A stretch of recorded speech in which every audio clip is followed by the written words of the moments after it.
Hi, my name is Nazil Abdul Muiz, class 10 TKJ1. Before assembling a computer, there are several steps that must be done first. The next process is assembly. Install mainboard jumper and install processor.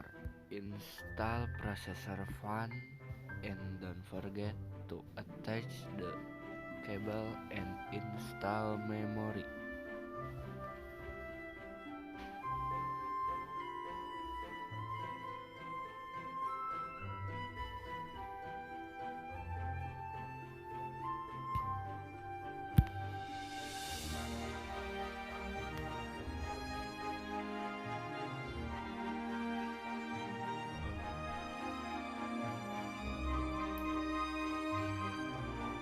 Then plug the cable from the power supply into place. Also put the orders cable into place. Then insert the audio cable and USB cable into place.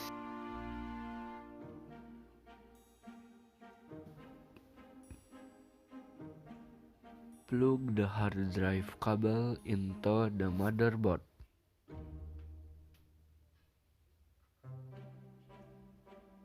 Then plug the power supply cable into the hard drive.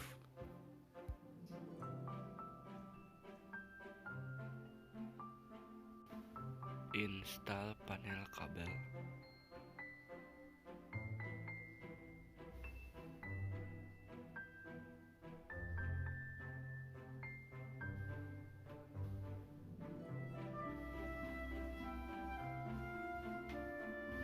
So many result from